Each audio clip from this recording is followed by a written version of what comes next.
Afternoon, ladies and gentlemen, and welcome to this media briefing with His Excellency Mr. Davis Chirchir, the Cabinet Secretary for Energy and Petroleum of the Ministry of Energy of Kenya. A big thanks to you, sir, for being here. We have just had at the ARENA Assembly a high-level panel on APRA, a partnership that aims at accelerating renewables in Africa. So, what is the reason for APRA, and where do you think what can APRA drive as an initiative? What other initiatives could potentially not do? Thank you, Nicole. APRA, Africa Partnership for Accelerated Renewable, is an initiative to scale up renewable development to at least some 300 gigawatts by 2030. And the driving force really is to look at how we can play a significant role in the development of renewable, given the fact that if we have to scale, we have to come out of what we traditionally call the least cost power development, which in the context of our economy will not be able to scale unless we have this initiative where we are looking at scaling up renewable energy for development of other industries like green manufacturing, like processing our own minerals, and therefore it's a partnership which seeks to see how we can in Kenya generate power and through power trade or interconnector in the region, push that power for processing of green minerals in the Congo, in Burundi, and in neighboring countries. So it will require us to work in partnership to be able to do power trade, to be able to process minerals from one country with energy from another country. And that requires partnership. It requires ensuring that we do really work with other G7 countries. And just to, from the onset, mention the support we are already receiving from Germany, UAE, IRENA, and other partner countries who are participating in this program. Thank you for this opening statement. We have journalists with us today, and I want to go into medias res immediately and start the Q&A. Any particular questions, please? Thank you, Minister. Ben Payton, African Business Magazine. Kenya has had a lot of success recently in developing geothermal energy. What advice do you have for other countries in East Africa that also have geothermal potential, and what is Kenya doing to help them to develop those resources? Thank you. I think what we've done in Kenya is to, apart from what I mentioned earlier on in the plenary, unbundling the energy sector, it's important to be able to de-risk geothermal fields. We're talking about the cost of developing energy, affordability, or having to have a country stay competitive. Geothermal can be expensive in the initial phase of de-risking the fields. So what we've done in Kenya is to have a government body that receives a lot of support from the international partners to de-risk the geothermal fields. Once you go through the de-risking phase in geothermal development, which is expensive, geothermal power can be very competitive. We today in Kenya dispatch geothermal energy at an average cost of 7 cents per kilowatt to the grid, and that is more competitive than solar, wind, or hydro. And therefore, it is important to de-risk the fields. It's a very good baseload in terms of capacity availability. It's available all the time as compared to solar and wind, where availability is at an average of 30%. So it's a very good form of energy. It can be seen to be expensive because you are deploying up to $3 million per megawatt, as against solar, which is today just slightly about close to about $1 million. But once deployed, because of availability, in line with availability to the grid, it becomes very affordable cost of energy, and it can run industry because it's a base load. It's available all the time. And therefore, the risky fields work with countries who have developed geothermal to appreciate the fact that this form of energy can be very competitive in terms of pricing to the industry, and therefore be able to run industry 24/7 because of availability all the time. Thank you. Next question, please. Minister, you highlighted the support also from your European partners, Germany in particular. Do you feel as if they are now meeting you on a more eye-to-eye basis as equal partners? And do you think that your counterparts are doing enough to address what everybody's saying is the elephant in the room here, finance/cold hard cash? Germany is a great partner through KfW, through support in exchange of information and knowledge in Kenya, in the geothermal fields. We do use KfW to funding to de-risk most of our geothermal fields.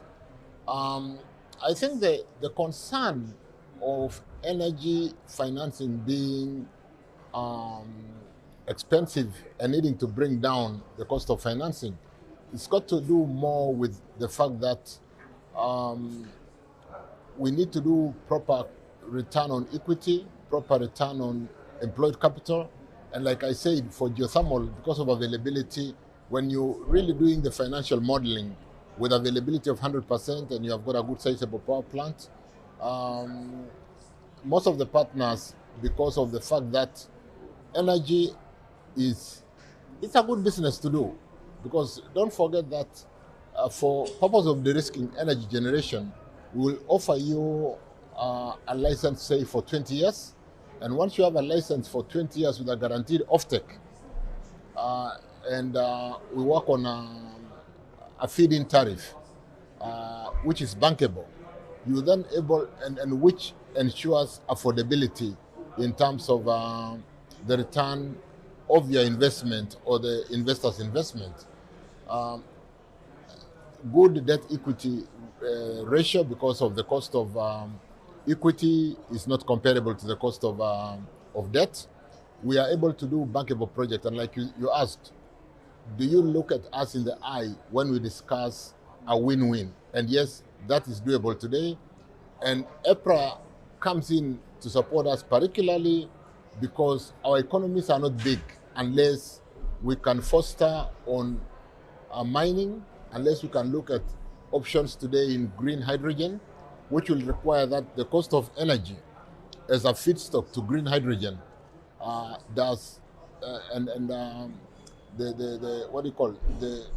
the development of, say, green ammonia can compete in the world price markets. So that if cost of power that feeds into green hydrogen and ammonia is expensive, then we will not be competitive to be able to scale the power that we require to be able to go into that. But more importantly, my colleague from Namibia in the plenary talked about the affordability to the population in terms of access to our people. And we need to really collaborate the development of industry to be able to support the access to power as it were to industry and to our people in a more affordable way. Yeah. Thank you. Next Okay, question so on your my name left-hand is Kingsley. side. I work with the Then- Guardian in Nigeria. Yeah. And from an African wide perspective, what do you think needs to possibly begin to happen differently in terms of financing? Because we have not seen that volume of finance for sustainable energy in Africa. I mean, much more, as we are seeing, also a very slow funding for, climate financing. What do you think Africa needs to work on differently to address the funding issue within the African continent instead of looking forward to the West and other continents? Yeah, I think I spend a lot of time sometimes in Nigeria, and I know we need to work together as partners to be able to unlock the challenge of financing.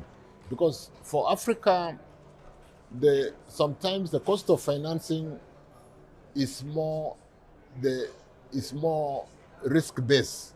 So sometimes the cost of capital to Africa is to finance the risk as opposed to financing the project. And as it is today, renewable energy addresses challenges of climate change. Climate change can bring down economies. We just saw here, when we've all been here and witnessed that if you get rains equivalent to volumes for 1 year in 1 day, it can bring down infrastructure. It can bring down businesses. It can close schools and close the whole economy. So unless we address the challenge of climate change through fostering and accelerating climate change, through really getting the right cost of energy and not pricing risk, as it were, the challenge of climate change is not limited to Africa. And therefore, the risk on climate is not an African issue. It's a global issue. So we need to work together to price renewable energy, not only to service provision of energy to our people, but to address the global climate challenge, which, like I said, can be a challenge. It can, in Africa today, through mitigation and risk of loss of our economic value in droughts, because like Kenya, we are an agricultural economy. And when we have seen droughts for 3, 4, 5, 6 years running consecutively, we are unable to feed our people. And therefore, we use our foreign earnings sometimes to import food instead of using private incomes, rather foreign incomes, to do what we are not able to do in the continent. So it becomes important that we stop pricing risk in the development of renewable, because risk, insofar as climate change is concerned, is a global issue. And therefore, the cost of capital that goes to borrowing money in the West should really be the cost of borrowing money. And that's why we're talking about a different financing architecture to address renewable development and address the challenge of climate change. Thank you, Minister. Thank you so much. My name is Emmanuel. I'm from Rwanda. I'm a science journalist. So I want to ask a question of the joint collaborative regional project to explore geothermal resources. I know Kenya has been selling, there is a plan to sell some like 30 megawatt geothermal from Okaria plants right to Rwanda. So how far is that project? And also I need to know, because I know there have been some collaborative projects between Kenya Energy Group and Rwanda Energy Group, just to explore, to start exploring potential of geothermal energy. Yes, we have resources, but most of the resources that come from Kenya. What do you think is making those projects lagging behind? Thank you for that question. And we work very closely with Rwanda. I think we drill one well using our KenGen. KenGen is the Kenya Energy Generating Company. And after doing the service study, but more importantly, working through this accelerated partnership for renewable development, we are able to mitigate and grow the pie on the de-risking investment. Because you are aware today that like Africa Union will have a geothermal de-risking or renewable de-risking financing. And I think through partnership in APRA and the other collaborating countries like Germany, Belgium, the US now, who are very strong and the world leading developer of geothermal, we should be able to grow that basket of financing for the risking geothermal fields, and therefore be able to use this available resource, which, like I said, is a very good baseload. So through partnership in APRA, through partnership with international participating countries today, where we are seeking to grow partnership in the September meeting this year in Nairobi with already participating countries, we can really grow the de-risking fund to be able to, like I said, geothermal is initially expensive in the exploration phase. But once you map out the resource, every drilling could be a success, and therefore, whereas you could be drilling a well for 5 million US dollar, once de-risked, and being able to dispatch that power, like I said, at 6-7 cents US, that pricing of energy is fairly competitive. So I want to encourage us and encourage African countries to participate in APRA initiative, invite the international G7 countries to work with us to grow this de-risking fund, financial capacity, address the financial architecture, more importantly, ensure that we are able to scale the development. You know, scale also really reduces cost. If you are developing 10 megawatts, the deployment of resources is not like when you are deploying 100 megawatts because of the spread of cost. And therefore, partnership in APRA, partnership with our partners, international partners, and more importantly, the risking the challenge of pricing risk becomes very important. And as partners in APRA, we'll have a voice working with our international partners to be able to bring down the cost of capital and bring down the cost of power, which then cuts a double edge in terms of growing industry, growing the new accelerated development of green minerals, green hydrogen, but more importantly, improving access of energy to our people in the continent. Last question, sir. Thank you. Secretary, so please, Jose Maria Torrijos Legazpi from Panama. I have a question, two questions, sorry. First, you talk about the Union of African countries to get better opportunities. But, for example, Latin America, non-aligned countries or South-South countries, the union of not aligned countries to get better opportunities in this transition. First one. And the second one, investment is important, but not every investment is good. The risk of become in Latin America, new banana republics with dangerous investment, with dangerous private investment. The South-South cooperation is important. But like we just mentioned, the issue of risk cuts across the whole continent. Who could have expected that in one day you can receive rains in this country in the volume that you would otherwise receive in 1 year? The drainage systems are not built, they are built to basically take water every day, not to take water for the year in 1 day. And therefore, it becomes important when, like I said, looking at the cooperation in removing risk and having a voice to be heard, so that the challenge of climate change is real. And therefore, accelerated renewable development becomes really imminent and necessary. Africa is very rich in renewable. Like in Kenya today, we have only developed 1 gigawatt of geothermal. We have mapped out in terms of service study up to 10 gigawatts, sorry. We just scratching some of the best wind speeds running up to 16 meters per second are in some place in northern, very remote areas of Kenya called Lake Turkana, where the origin of mankind is also has been established. So it becomes very important, even as we cooperate in South to South cooperation, even the North to South in terms of climate change, that line is absolutely extinguished. Your second question was investment. You know, power generation as a business is very, very profitable. Most of us who run businesses here do know that you have a big marketing department to market your products.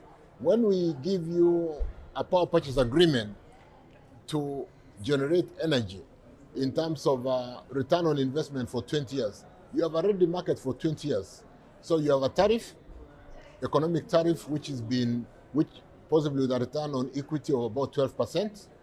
We look at a dispatch of, say, geothermal, availability, which is about 92%. You feed in the cost of your capital into the model, and you have a market for 20 years. In fact, as it were, the waiting list for generators, for investors to generate energy is quite big, but the market for that power is so small. So we need to really match supply and demand, and this is why we are saying, can we generate demand through this APRA partnership? can we develop demand in green industries, green minerals, green hydrogen, so that we can scale the supply as APRA partners and be able to move that power through transmission trade, power trade to the region to be able to do whether green minerals or green hydrogen in whichever location. So the real way forward is scaling supply will require demand. And for the purpose of profitability in power generation, in Kenya, the waiting list today for power generators for the small demand is up to the year 2035. We have got investors waiting to really feed into the least cost power development plan. But unless we get out of this least cost power development plan and be able to open up the demand space in green industries, the new innovation in green hydrogen, green ammonia, which are also good for the climate action, we will be able to address the question of climate change together through APRA in Africa, working with partners from the G7 and the other international countries. We should be able to really overcome the challenge of climate change today. Thank you very much, sir, for your time. This concludes our media briefing. Again, thank you for your time. Thank you. Have a pleasant IRENA assembly. Thank you.